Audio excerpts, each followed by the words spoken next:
Bapa di surga, kami bersyukur dan terima kasih hari yang baru dan segala kasih kemurahan-Mu yang baru bagi kami. Terima kasih atas penyertaan-Mu, pekerjaan-Mu di tempat ini sampai hari ini. Kami bersyukur atas hamba-hamba-Mu yang sudah Kau pakai selama ini, umat-Mu yang Tuhan berkati sampai hari ini. Kami bersyukur dan terima kasih, dan kami sekarang berdiri di hadapan-Mu, memuji nama-Mu, dan saatnya kami mendengarkan sabda-Mu. Katakan yang Tuhan mau katakan kepada kami melalui hamba-Mu yang sederhana ini, kami siap mendengar dan mendengar untuk melakukannya. Dalam nama Tuhan Yesus kami berdoa. Amin. Silakan duduk kembali. Salam. Salam. Saudara masih hidup? Salam. Salam. Itu pertanda masih hidup. Ada pesan dari Pak Victor Liu. Ini harus saya sampaikan, kalau tidak pasti saya dimarahin. Salam untuk seluruh sidang jemaat dari Pak Victor Liu. Yang pertama, yang kedua ini saya ragu menyampaikan. Karena saya disuruh bilang beliau pupuk saya, pasti tidak ada yang percaya kan, itu masalah. Seorang mahasiswa tanya kepada dosennya begini, Pak, saya sudah masuk Kristen, saya sudah masuk gereja, saya sudah masuk STT baptis pula. Nah, tapi saya masih menderita. Mengapa? Dosennya menjawab, kau mau jawaban yang singkat atau yang panjang? Yang singkat saja. Kalau yang singkat begini, karena kamu salah masuk. Untuk tidak menderita, tidak harus masuk gereja, tidak harus masuk STT, tidak harus masuk Kristen. Cukup masuk lubang kubur saja. Jadi maksudnya ialah bahwa rupanya dia mau katakan penderitaan itu bagian dari kehidupan yang tidak bisa dipisahkan. Penderitaan memang sebuah masalah global,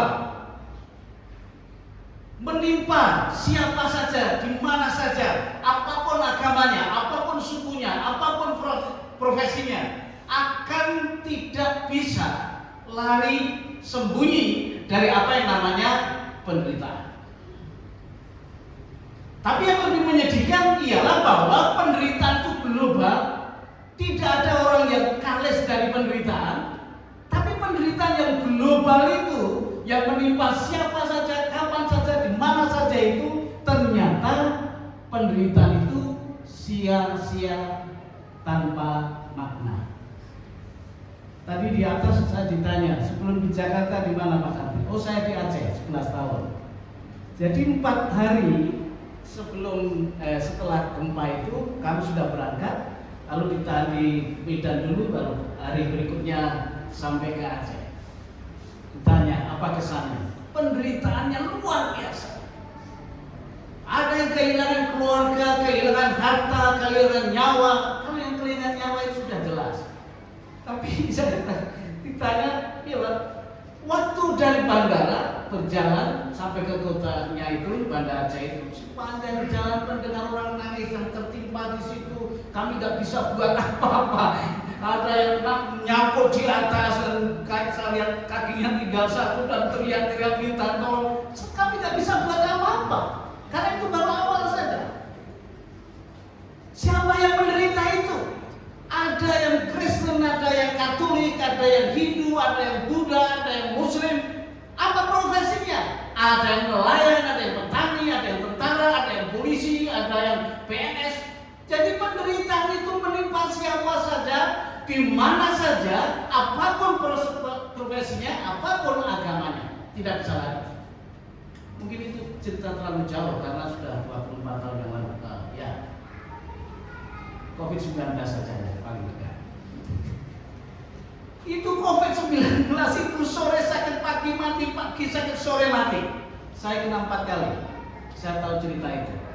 Jadi waktu demam itu, saya berselimut kasur 2 pun masih kurang waktu itu. Jadi saya pikir, wah ini udah ajal tiba. Saya tidak beritahu keluarga supaya tidak ribut dan sebagainya, takut dan lain sebagainya. Siapa yang mati itu? Siapa yang menderita? kiai, ada apapun ada. Siapa yang mati? Semua profesinya ada yang mati di situ. Jadi penderitaan itu masalah global, menimpa siapa saja, kapan saja, di mana saja, apapun agama, apapun profesinya. Tapi yang lebih menyedihkan adalah itu sia-sia tanpa makna. Apa maknanya? Yang tertimbun reruntuhan di tsunami itu, nangis merintih-rintih dan kami gak bisa buat apa-apa. Begitu mulai ada alat berat datang, kami mau coba kembali itu sudah membusuk dan apa maknanya? Gak ada. Tapi harus kita tengok apa maknanya, sia-sia. Kakak saya yang keempat percaya Yesus setelah saya. 3 bulan kemudian dia di-PHK dari Multi Astra, dulu namanya Multi Astra. Istrinya pun bangkrut cateringnya. Begitu menderitanya sampai setiap hari itu hanya mengonsumsi 1 bungkus supermie untuk 1 keluarga. Lalu dia bilang begini, Tati, aku jadi Kristen sekarang malah menderita. Aku nggak ngerti apa yang dimaksudkan. Tahu-tahu dia kembali ke agama lama sampai hari ini. Sampai hari ini, apa nggak menderita? Masih menderita komplikasi semua penyakit ada di dalam dirinya. Sudah seperti rumah sakit umum dirinya. Apa saja, tanya sakit apa, ada dia. Belum lagi anak-anaknya tak terkendali. Jadi apa yang saya maksudkan? Yang saya maksudkan ialah bahwa jangan pernah ada yang berpikir karena saya Kristen saya menderita. Jangan ada yang pernah berpikir saya melayani sehingga saya menderita. Kristen tidak Kristen penderitaan ada. Yang Kristen ada penderitaannya, yang non-Kristen ada penderitaannya. Yang melayani ada penderitaan, yang tidak melayani pun ada penderitaannya. Kita tidak bisa lari dari penderitaan. Kita belum baca Alkitab atau sudah? Belum. Jadi nanti tolong dibaca setelah ibadah di rumah, dibaca tolong meskipun mustahil. Saya tambahkan dari ayat 7 sampai 15 ya. Ayat 7 sampai 15. Itu. Tidak kita baca sekarang karena katanya saya supaya khotbahnya cepat sehingga jam 1 selesai. Jadi ya, saya Oke, kita kembali ke teks yang belum kita baca. Nah, baca di rumah saja. Kita tidak bisa lari dari penderitaan. Mau tidak mau kita akan diperhadapkan dengan penderitaan. Kita tidak bisa sembunyi dan tidak bisa menghindar. Kita hanya bisa memilih penderitaan. Sayangnya hanya ada 2 pilihan penderitaan. Kita akan memilih penderitaan yang sia-sia tanpa makna seperti penderitaan pada umumnya, atau kita akan memilih penderitaan yang bermakna, yang mulia, yang tidak sia-sia. Hanya ada 2 pilihan. Kita bisa memilih yang ini, penderitaan yang ini, atau penderitaan yang itu. Penderitaan ini sia-sia tanpa makna, penderitaan ini penuh mulia, penuh makna, tidak sia-sia. Menderita bagi Kristus. Tidak ada yang lain. Hanya kalau kita rela mengambil risiko menderita bagi Kristus, penderitaan kita bukan penderitaan tanpa makna. Penderitaan bagi Kristus adalah penderitaan yang penuh makna, tidak sia-sia, mulia. Mengapa? Karena menderita bagi Kristus merupakan terobosan kemajuan Injil yang macet.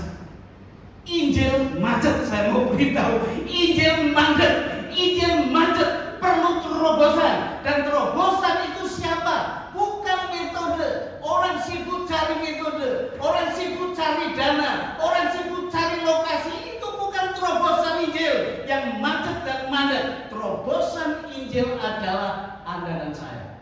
Orang, saya dan Anda, kita, inilah terobosan untuk kemajuan Injil yang mana? Saya cerita kakak saya lagi, yang ketiga sekarang. Kalau kakak saya keempat tadi memang salah masuk Kristennya. Saya yang paling benar. Kenapa paling benar? Saya ditanya, kenapa masuk Kristen? Oh, saya ini hanya mau cari agama yang boleh makan apa saja. Dan ini agama yang benar, karena boleh makan apa saja. Boleh berdoa kapan saja, karena jenuh sekali. Boleh berdoa kapan saja, makan apa saja. Nah, jadi saya mendapatkan jawaban. Kalau kakak saya ini enggak. Nah, saya cerita yang ketiga, kakak saya yang ketiga. Dia yang pertama. Lalu dia nasar mau jadi hamba Tuhan. Jadi hamba Tuhan. Lalu melihat pendeta saya waktu itu sana kemari pakai sepeda ontel itu kan, kadang-kadang sandalnya warna 2. Kalau dulu sandal warna 2 itu bukan ngetren, itu bukan apa, memang adanya itu warna 2. Lalu dia putuskan, aku gak jadi lagi, gak mau lagi jadi pendeta, sebab pendeta sangat menderita. Anaknya mau membayar nasar bapaknya.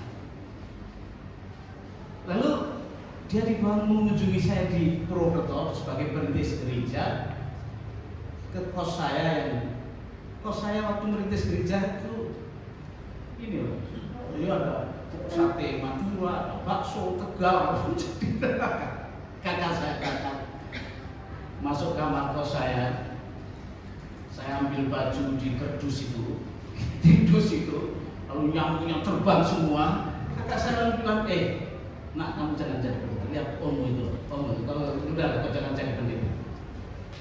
Benar, dia lalu nggak jadi membayar nasar bapaknya. Karena sekolahnya bagus, dia dapat, memang lumayan pintar, dapat jabatan, dia menjadi pejabat di Kementerian PUR yang era Jokowi. Kementerian PUR, dia salah satu pejabat di sana. Dipanggil KPK 6 kali. Lalu panggilan yang ke-7 belum dipenuhi sudah mati ya.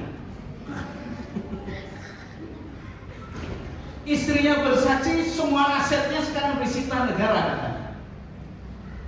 Saya hanya dia orang yang meninggalkan penderitaan yang mulia lari kepada penderitaan yang sia-sia. Saya harap hanya dia saja, tidak ada lagi di muka bumi. Selalu begitu.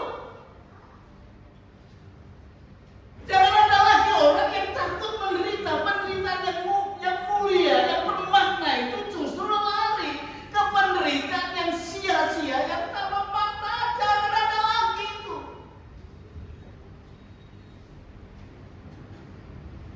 Itulah sebabnya Paulus. Nah, ini baru benar kembali ke teks. Memang kita harus lihat pasal 3 untuk itu. Paulus berkata begini. Dia mencoba membuat, sebenarnya bukan perbandingan, tetapi ada dua yang dihubungkan. Pelayanan Musa yang identik dengan pelayanan harafiah, yaitu pelayanan berdasarkan huruf-huruf Taurat itu penuh mulia. Sampai dia harus ditutup wajahnya sebab kalau ada orang melihat habis. Kemudian Paulus mau mencoba membandingkan, apalagi pelayanan Injil yang berbasis pada kasih karunia, berbasis pada pengampunan, pertobatan, perubahan, pasti jauh lebih mulia. Kalau pelayanan Taurat itu yang membawa kematian, so kalau kita baca Taurat, kita tahu dosa-dosa kita dan upah dosa adalah maut. Jadi sebenarnya Taurat itu kalau ditunjukkan hanya mau bilang matilah kau sebenarnya. Iya. Taurat gak kasih apa-apa.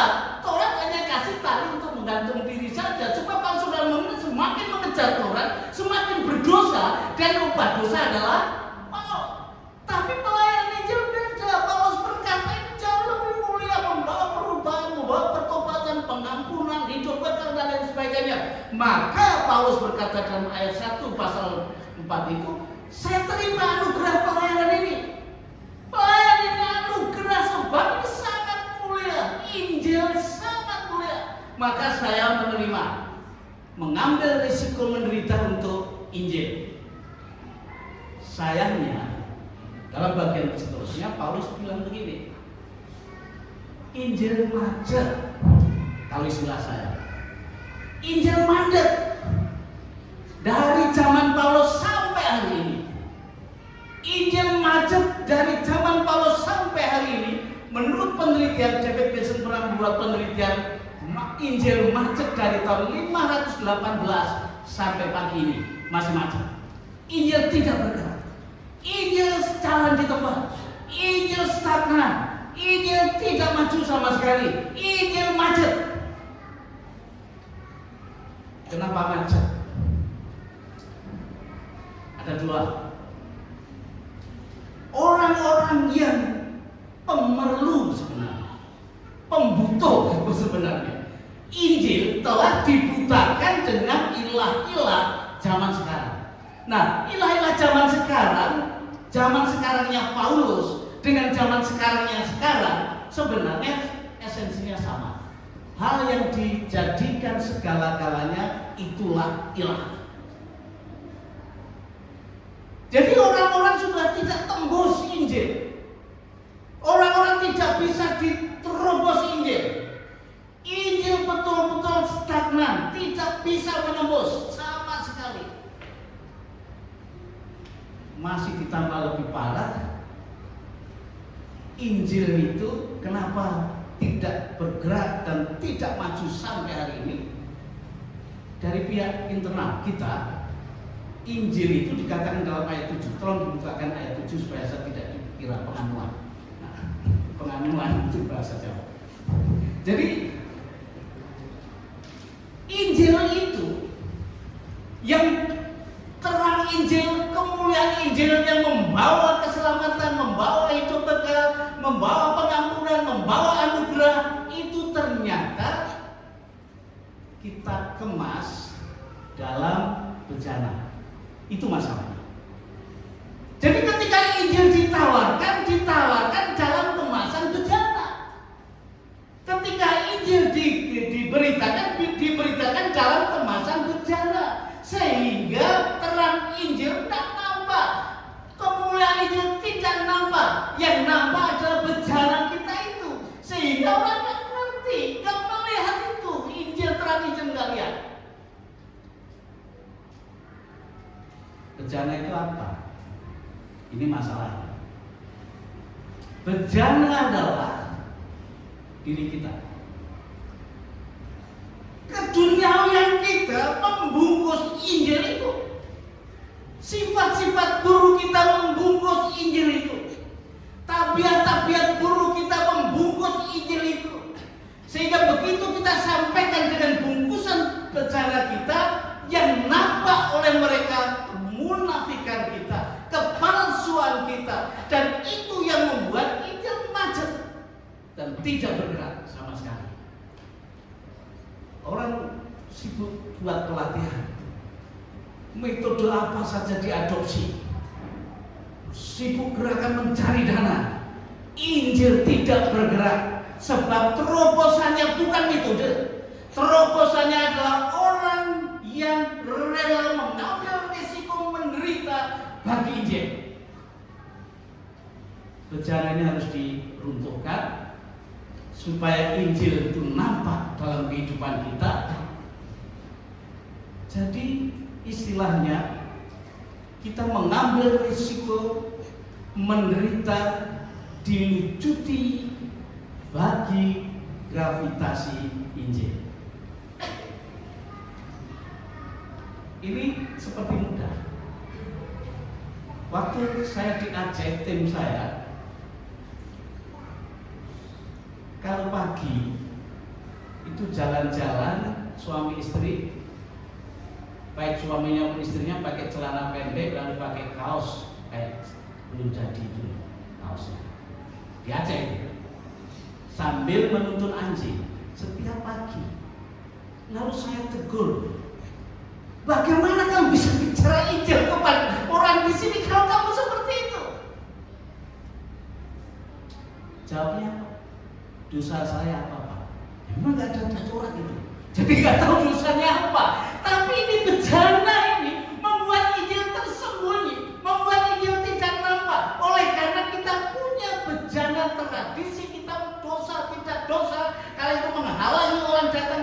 Yesus, dosa tidak dosa, kalau itu menghalangi orang percaya Injil harus dilucuti. Ini sesuatu yang sangat menyedihkan dan menderita. Sanggup nggak saudara? Tidak makan duit dua misalnya. Kalau di sini tidak apa-apa. Tapi kalau saudara di lingkungan mereka dan itu bukan hanya itu saja yang dia lakukan. Suaminya itu kalau weekend pergi ke hutan, tangkap babi hutan itu, bawa pulang boncengkan motor besar itu, bawa diolah di rumahnya. Dosa tidak ada dosa. Tetapi ini menghalangi jalan, ini menghalangi untuk di sana. Kalau di sini mungkin tidak ada masalah. Jadi maksud saya sebenarnya sederhana, tetapi sesungguhnya ini hal yang fatal. Hal yang fatal.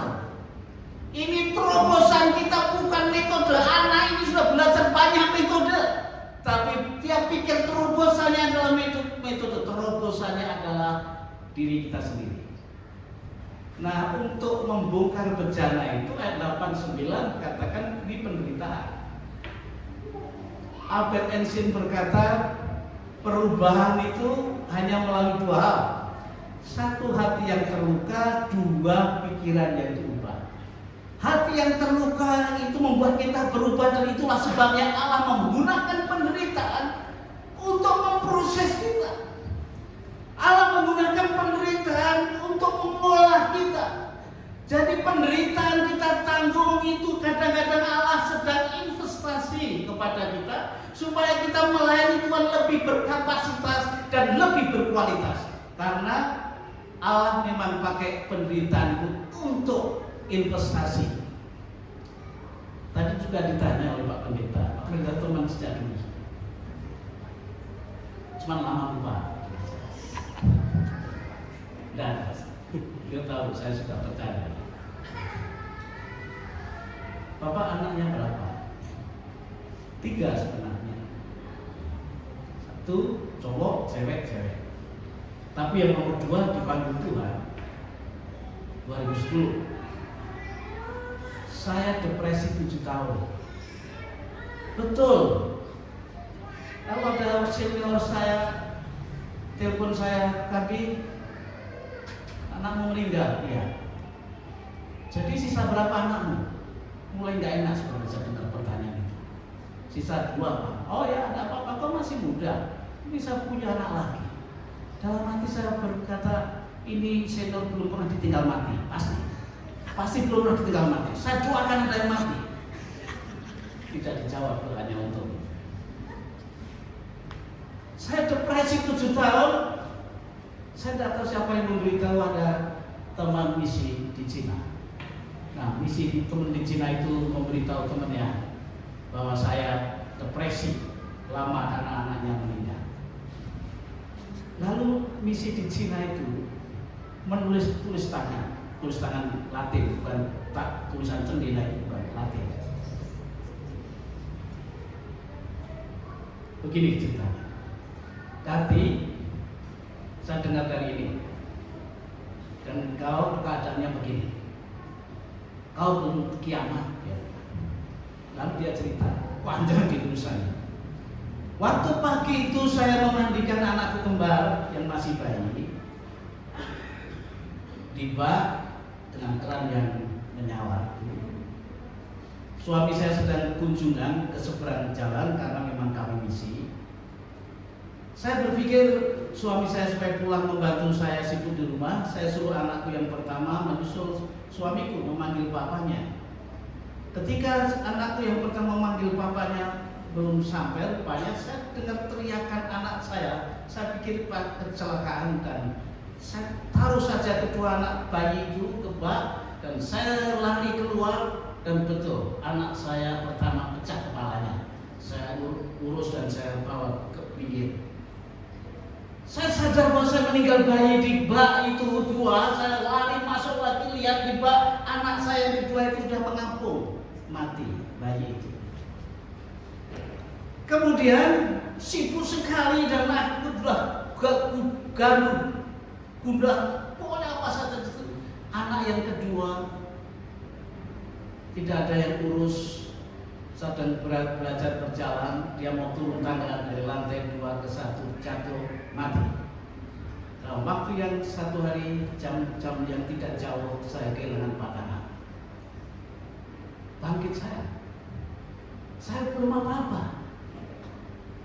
Kenapa Tuhan mengizinkan itu penderitaan? Ternyata Tuhan sedang berinvestasi, memperlengkapi orang ini, dan akhirnya dia melayani orang seluruh dunia yang kehilangan orang-orang dekat yang dikasihinya. Bukunya terlaras luar biasa, dan saya pun masih bisa berdiri di sini karena Tuhan berinvestasi melalui penderitaan itu dalam diri orang itu.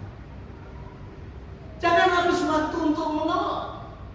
Mengapa Paulus dalam 8 dan 9 saya dibanting di sini, dibanting di sana, disodok, terhimpit, terjepit, difitnah, semuanya Allah izinkan, tetapi saya lolos sebab saya menderita bagi Kristus. Saya menderita bagi Kristus. Allah tidak pernah cuci lepas tangan sebab saya mengambil risiko menderita bagi Kristus.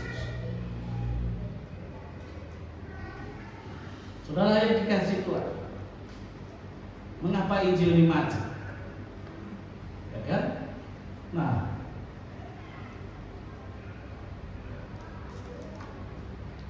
tidak ada yang rela melucuti dirinya, sehingga berjalan itu tetap mengemas Injil, sehingga Injil tidak pernah nyata nampak dalam hidup kita bagi orang lain. Saya di lapangan perintis gereja sejak tahun 81. Banyak yang belum lahir tahun 81. Saya sudah perintis gereja pertama di Purwokerto. Sampai hari ini masih di lapangan. Saya ngajar hanya untuk kecelakaan, sebab saya tidak bisa ngajar. Itu Budi aja yang bikin kerjaan, saya suruh ngajar di Grogol dulu. Sekarang sudah tahu kalau saya tidak bisa mengajar, maka itu dia di PHK. Memang saya orang lapangan.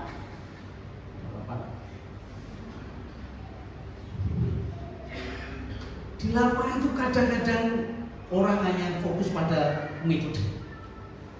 Bahkan sampai kasih pun untuk metode. Itulah yang memberi sesuatu yang dirinya sendiri tidak punya. Kita sendiri sering begitu, memberi yang kita tidak punya. Apa? Kasih. Kita baik-baik dengan orang seperti mengasihi, supaya orang itu masuk gereja, supaya orang itu percaya, dan sebenarnya kita sendiri tidak punya kasih. Kalau betul masuk, kita ajak tengkar nanti kalau udah di gereja. Betul lah? Kasih saja untuk metode. Orang-orang yang belajar metode. Saya fokus ke suku-suku yang terabaikan sampai hari ini. Utusan Injil kami ada 91. Ada yang di Aceh, ada yang di pokoknya tidak usah saya sebutkan. Saya mau kasih tahu, di tempat-tempat terpencil itu, misalnya di Wakatobi, di Pulau Wanci, Pulau Bunken, yang lainnya, itu orang terima Yesus lebih mudah.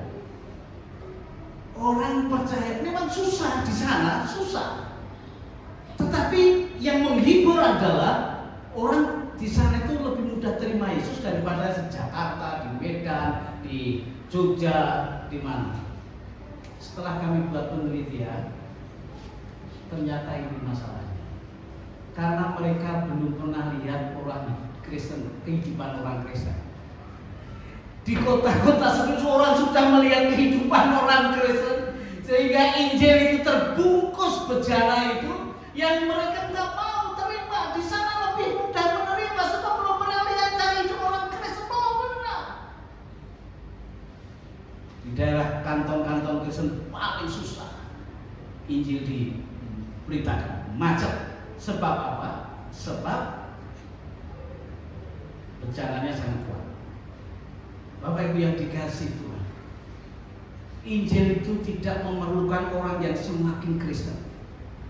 Injil memerlukan orang yang semakin baik. Boleh percaya, boleh tidak.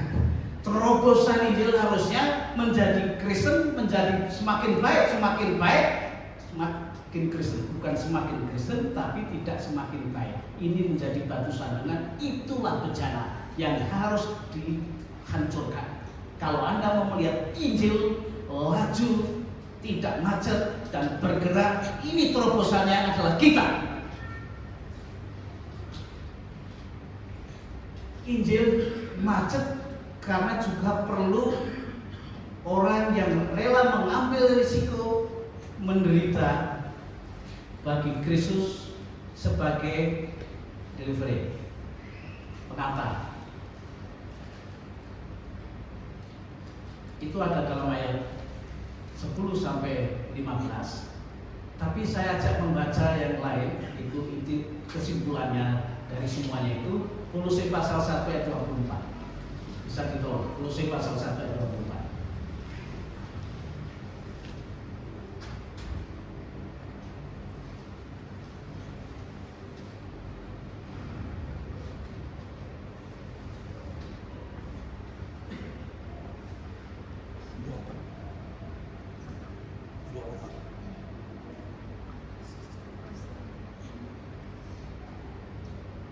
Kolose 1 ayat 24. Oke, kita membaca bersama-sama. Kolose pasal 1 ayat 24. 1, 3. Sekarang aku bersuka cita bahwa aku boleh menderita karena kamu dan menggenapkan dalam dagingku apa yang kurang pada penderitaan Kristus untuk tubuhnya, yaitu jemaat. Ya, teks ini sering menjadi perdebatan, menghasilkan bermacam tafsiran. Jadi kalau begitu penderitaan Kristus masih kurang, belum mencukupi untuk penebusan dosa-dosa kita seluruh dunia. Itulah sebabnya kita perlu plus iman pada Kristus, plus kesucian, plus penuh roh, plus apa saja dibuat suka-suka itu. Tapi bukan itu keliru, itu keliru. Penderitaan Kristus sudah cukup. Sekali mati menderita berkapasitas untuk menebus setiap dosa, setiap orang, setiap generasi. Kristus sekali mati, kematiannya berkualitas untuk membereskan semua dosa, semua orang, setiap generasi. Lalu apa yang dimaksudkan? Kalau dulu dalam perjanjian lama, kalau orang berdosa itu harus ada kurban. Yang kaya satu dosa satu lembu, yang kurang kaya tapi di atas kelas menengah satu dosa satu domba. Yang kayak saya ini kalau dosa itu kurbannya burung tekukul. Nah, kan lebih banyak orang yang kayak saya daripada kayak yang lain-lain. Kalau setiap dosa harus satu burung tekukul, itu seluruh wilayah Banten, Depok dan sekitarnya burung tekukul semua ditangkap, tidak cukup untuk penebusan dosa satu orang sebenarnya. Saya dulu nggak ngerti kalau mengingini itu dosa. Mengingini itu dosa ternyata. Mengapa mengingini itu dosa? Ya karena hukum Taurat berkata jangan mengingini. Jadi mengingini itu dosa. Yang poin mau saya katakan ialah dari bangun sampai sekarang berapa keinginan saudara? Berapa keinginan? Dari bangun tidur sampai sekarang. Itu terkukur satu Banten nggak cukup untuk menebus dosa keinginan Anda dari pagi sampai sekarang. Nggak cukup. Keinginan saudara dari pagi sampai sekarang ini sudah cukup untuk masuk neraka selama-lamanya sebenarnya. Nah, kalau ini yang lalu orang bagaimana bisa diselamatkan? Lalu Allah mengambil langkah raksasa, mengambil keputusan, mengambil langkah raksasa. Ini diperlukan satu korban, satu kali korban berlaku bagi setiap dosa, setiap orang, setiap generasi. Tidak ada kecuali saya sendiri. Saya sendiri datang untuk menjadi korban yang sekali berlaku setiap dosa, setiap generasi, setiap orang. Jadi kalau ditanyakan apa Allah datang itu sebenarnya sederhana. Nggak usah buka YouTube yang gaduh-gaduh itu. Nah, ini sederhana sebenarnya. Yang bikin gaduh itu teolog-teolog itu. Untung saya bukan teolog. Simple. Saya harus mengambil langkah raksasa. Saya harus menyediakan korban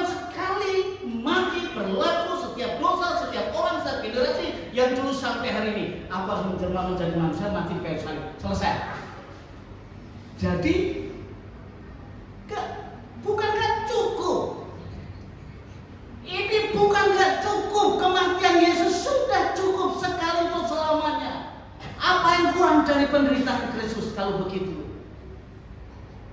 Yang kurang adalah orang yang rela mengambil risiko menderita sebagai delivery.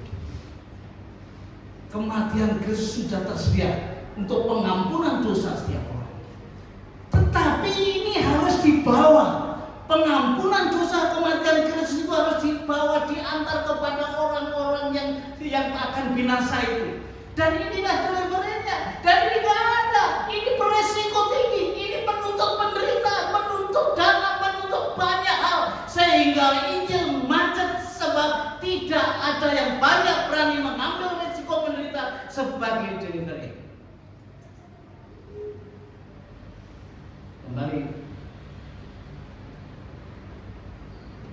ke cerita keluarga saya. Ya, kalau cerita keluarganya Pak Eli bisa paling tidak dendam lagi kan? Jadi saya harus cerita keluarga saya saja. Enggak, jangan. Saya suka bercanda. Itu teman dia Pak Irta. Itu teman Susan itu paling marah itu kalau lihat saya canda. Saya dianggap pendeta tidak serius. Betul Bu Susan. Sekarang saya terpaksa panggil. Enggak. Tetapi saya di surga nanti akan menderita tidak bahagia. Maka waktu saya bercanda di dunia saya habis-habiskan. Sebab saya tahu nanti di surga saya tidak bahagia. Mengapa saya di surga tidak bahagia? Sebab saya tahu ibu saya di mana. Saya tahu. Saya tidak berani sebutkan sebab saya tahu ibu saya di mana. Saya tidak akan bahagia di sana sebab saya tahu ibu saya di mana. Dan itu kesalahan saya. Anda boleh cek 7 gereja saya buka. Masih ada semasa. Tapi ibu saya di mana? Kenapa? Satu rumah. Tapi saya tidak mau jadi delivery, penebusan, pengampunan dosa Yesus itu kepada ibu saya meskipun satu rumah, sebab saya takut intimidasi keluarga saya. Saya nggak sanggup menerima intimidasi keluarga saya, tidak mau menderita intimidasi menjadi delivery ibu saya. Dan ibu saya sekarang di mana? Saya tahu. Ini yang membuat Injil macet, satu rumah pun macet sebab tidak ada orang yang mengambil resiko menderita sebagai delivery, pengantar, kurir keselamatan dalam Kristus kepada orang yang sungguh membutuhkan. Ini banyak tuntutan dan banyak tekanan. Itulah Injil macet. Jadi saudaraku yang dikasihi Tuhan, kalau Paulus berkata bahwa aku mengambil risiko menderita untuk menggenapi penderitaan Kristus, bukan Kristus yang menderita, tapi penderitaan Kristus itu supaya sampai kepada pembutuh, pemerlu yang betul-betul mengharapkan, betul-betul membutuhkan keselamatan bisa sampai di sana. Dan itu perlu delivery. Dan itu menuntut penderitaan yang dikatakan dalam ayat 8 sampai 15. Jadi apa terobosan Injil? Bukan metode. Apa terobosan Injil? Bukan pelatihan. Apa terobosan Injil? Diri kita yang rela mengambil risiko, dilucuti supaya bencana itu terbuka dan Injil nyata, dan rela mengambil bagian menderita sebagai diri.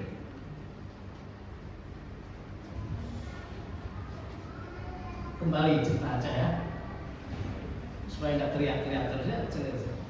Saya di WA istri, Mbak jangan teriak-teriak, nggak semua orang kenal teriak-teriak.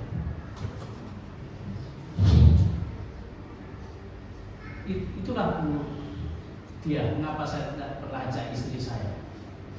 Dia langsung angkat tangan itu dari belakang kalau saya teriak-teriak. Kalau saya teriak itu sudah sejak dari kandungan, saya susah. Dia aja itu bencana itu sudah, saya berpikir waktu 10 tahun tidak selesai.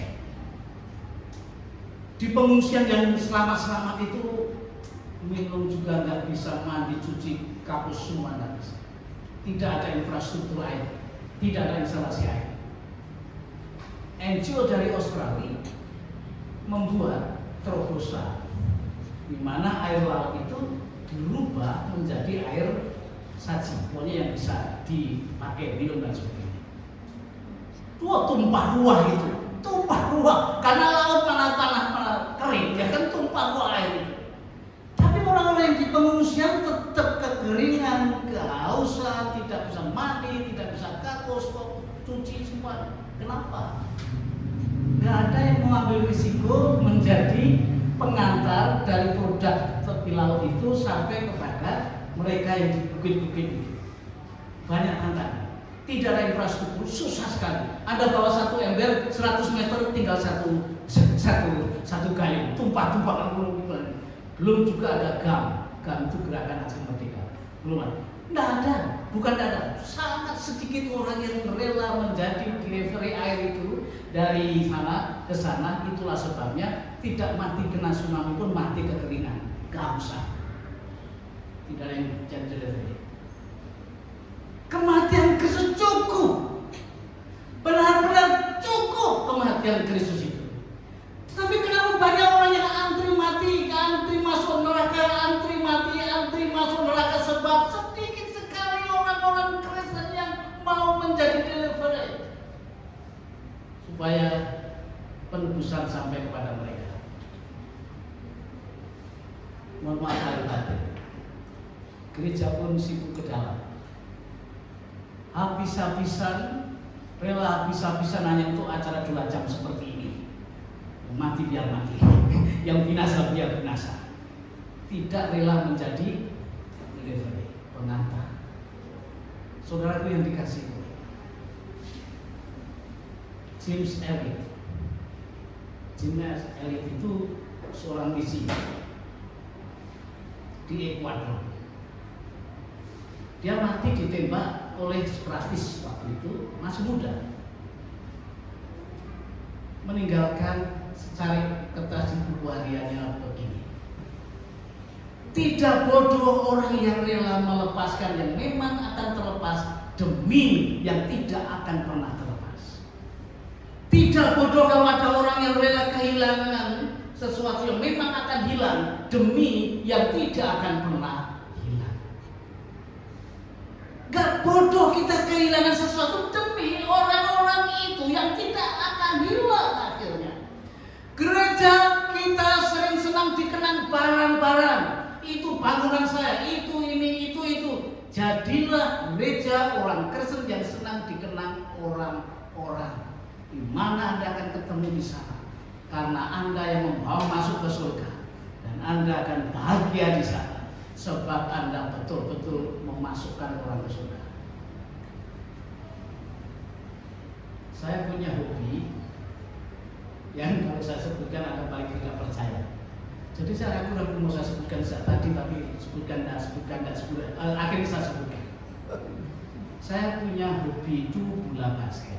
Nah, pasti itu nggak senang dengan itu, ya kan? Bola basket. Nah, ketika gereja kami ada persahabatan dengan gereja-gereja Baptis di Salatiga, kami sana. Lalu ada pertandingan lomba persahabatan bola basket. Saya dipasang 5 menit yang pertama dan yang terakhir sampai hari ini. Instrukturnya panggil saya, pinter ya, tadi ya Pak, dribblemu bagus, kamu pandai juga merebut bola, kamu cerdik di lapangan. Tapi kalau kamu tidak pernah masukkan bola ke keranjang, ya kamu nggak dapat skor. Kenapa nggak bilang bodoh saja sekalian dalam hati saya? Dan benar. Gereja-gereja sedang dribblenya bagus, organisasinya bagus, semuanya bagus, mainnya bagus, musuhnya bagus, keduanya bagus. Tapi saya mau bilang, kalau tidak pernah memasukkan orang ke surga, gereja tidak punya skor, gak punya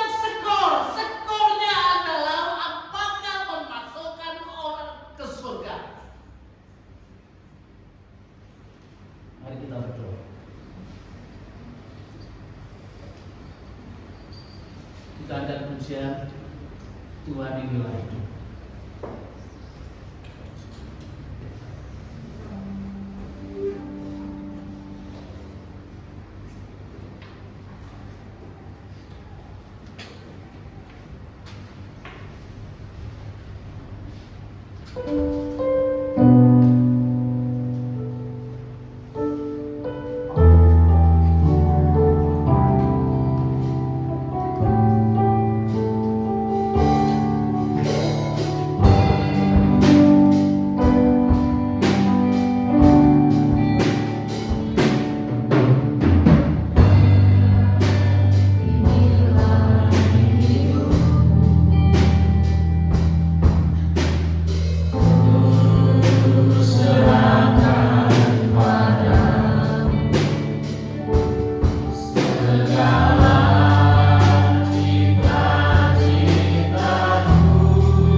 Apakah Tuhan berbicara secara pribadi kepada saudara? Apakah Tuhan berbicara? Ada satu hal yang harus saudara lepaskan, sifat karakter, bahkan hobi atau apa yang menghalangi orang percaya Yesus. Kalau ada Tuhan berbicara seperti itu, dan setujulah dan percayalah itu memang maksud Tuhan dalam hidup saudara. Kalau ada sesuatu yang betul-betul ini mengganggu orang percaya Yesus, dan ini harus dilepaskan. Kalau ada di antara saudara yang merasa ini yang Tuhan mau saya lepaskan, saya tanggalkan, saya buang, saya akhiri, silakan menempatkan tangan di dada sebelah kiri. Saya terima kasih. Terima kasih. Haleluya. Terima kasih. Terima kasih. Silakan berdoa untuk saudara. Kalau ada lagi, Tuhan, ini yang Kau mau. Ini yang lama mengganggu orang-orang datang kepadamu, tetapi aku tidak menyadari karena saya sangat mengemari. Mulai hari ini saya rela menderita kehilangan ini, melepaskan ini demi terobosan Injil melalui hidup saya. Meskipun tidak langsung, tapi Injil dilihat. Orang melihat saya melihat Injil, bukan melihat bencana. Sekali lagi, kalau ada yang mau respon firman Tuhan itu, mau melepaskan sesuatu yang mengganggu orang datang kepada Yesus, silahkan meletakkan tangan kanan di dada sebelah kiri dan tetap, dan saya akan tetap tangan di dada sebelah kiri. Terima kasih. Kalau ada yang mau berkorban dari sisi lain, baik berangkat sendiri maupun mengambil sebagian dana untuk mendukung orang yang rela mengambil risiko menjadi delivery, silakan juga manfaatkan tangan kanan di dada sebelah kiri. Terima kasih. Haleluya. Terima kasih.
Keputusannya hanya Engkau yang tahu, dan kiranya terus-menerus Engkau memperkuat keputusan dan meneguhkan keputusan dan menjadi kenyataan bahwa Injil nampak dalam kehidupannya.